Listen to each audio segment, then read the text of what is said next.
Um filme argentino que tem como cenário um terror extremamente real e que tenta trazer um pouco da reflexão sobre esse contexto, trazendo o sobrenatural, meio que numa alusão a tudo que foi passado, tudo que foi vivido.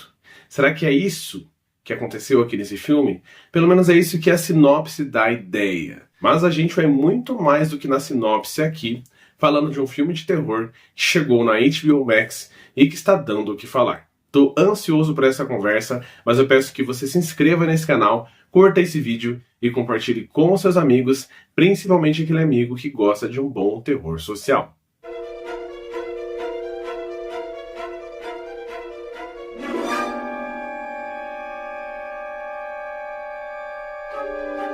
Tudo bem, pessoal? Meu nome é Diego Ferraz, sejam muito bem-vindos ao canal Cripteca e bem-vindos à crítica do filme 1978. Filme esse que chegou na HBO Max há pouco tempo e que é dirigido pelos irmãos Onetti. Esse filme argentino é ambientado no meio da ditadura militar em 1978, ano também da Copa do Mundo, em que a Argentina estava ali jogando contra a Holanda, no momento em que todos estavam ali torcendo, muito felizes, e isso foi utilizado inclusive para a campanha militar, meio que para criar uma cortina de fumaça.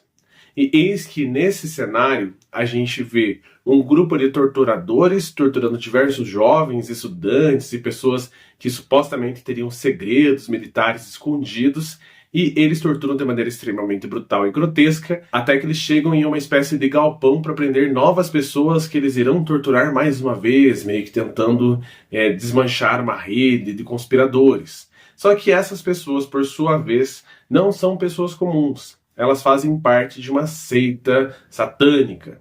Seita esta que fará com que esses torturadores se arrependam dos seus pecados. Eis que a gente embarca num filme que vira no seu segundo ato uma chacina extremamente violenta, movida por essas outras pessoas / entidades que vão buscar a sua vingança, ou pelo menos buscar se alimentar do sangue e da carne dos nossos até então vilões. Eu fiquei curioso para saber um pouco mais sobre esse filme, já tinha ouvido falar alguma coisa, alguns boatos sobre esse filme chegando aí para o streaming, e eu assisti ele até que nessa expectativa. Gosto muito do terror social, que para quem não sabe é essa vibe do terror que busca trazer uma reflexão um pouco maior, que mexe um pouco com a metalinguagem, com textos mais afiados, mais complexos, assim como diversos filmes americanos e também alguns filmes nacionais. Eu gosto também pelo fato de que esse filme viria de outro lugar do terror social, que não Estados Unidos e também Brasil, que mexe muito com essa questão do social. E eis que eu fiquei extremamente desapontado, porque o cenário da ditadura militar argentina poderia ser qualquer outra coisa. O filme se chama 1978, é estritamente localizado naquele ano, mas o cenário por si só, ele não vai ajudar em nada o filme. Na verdade, ele é completamente ignorado.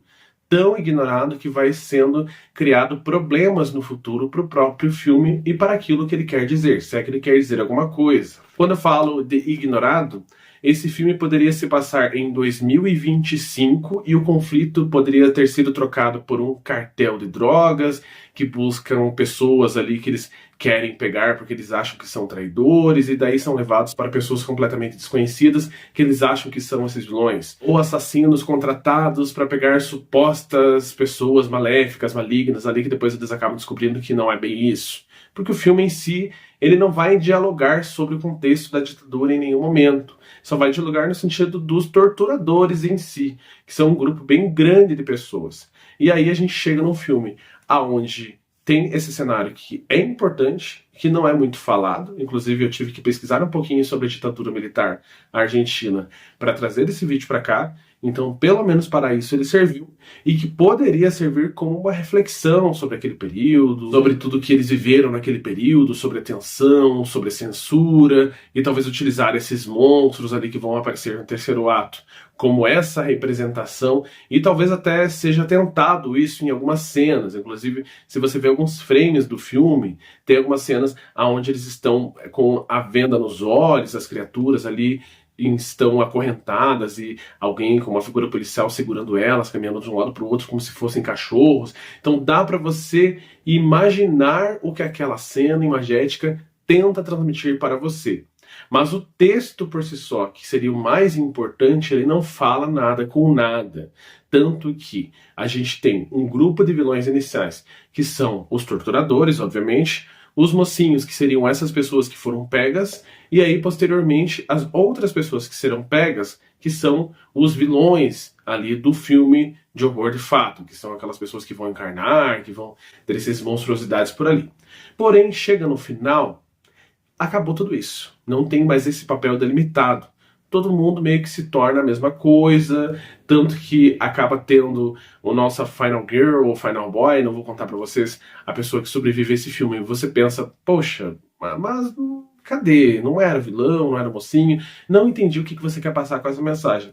Porque o filme de fato se perde. Não tem nenhuma reflexão, poderia ter uma reflexão final com uma tela preta. Tem no início do filme uma tela preta contando sobre o cenário que nós vamos estar, sobre tudo que aconteceu na Argentina, e aí a gente é encaminhado para o filme. Porém, no final também poderia ter uma tela explicando sobre as vítimas da ditadura militar, sobre o que aquilo representou, para ser um filme que tivesse esse impacto. Ah, mas o filme não queria ter esse impacto. O filme queria ser só um filme de streaming gratuito para você se divertir como um fã do horror. Não é a proposta que ele está se trazendo para si. Afinal, ele já data o seu filme em 1978, ele já fala que é no meio do conflito da ditadura militar, e os próprios irmãos, na própria sinopse, os diretores, colocam isso muito autêntico, como um terror histórico-social. Não é isso que a gente vai encontrar. É um filme de terror como qualquer outro, inclusive mal feito, que fica meio que embaralhado nas suas ideias, você não sabe se você está vendo um filme de fantasma, de zumbi, que tipo de filme que está sendo apresentado, e que no final da história fica insatisfatório para qualquer público. Seja aquele público que não está nem aí com o contexto histórico e vai só para se divertir e está tudo bem, tem vários filmes que eu assisto assim, ou seja para o público que vai mesmo buscando essa crítica mesmo. Vai falar sobre ditador? Então traz essa crítica para mim. O que você quer falar? Ele perde os dois públicos, porque ele faz tudo o que ele trouxe de extrema má qualidade. Inclusive as cenas de gore não são uma grande coisa, as cenas de tortura, como não tem essa história dos personagens, a gente não se envolve, a gente não se interessa, são apenas cenas de violência gratuita que não são tão pesadas assim também, não são tão gráficas, não é nada tão horroroso assim. Então agora sim, finalizo essa crítica, que foi uma crítica negativa de fato a esse filme, e peço a vocês que, caso tenham assistido, comentem o que vocês acharam.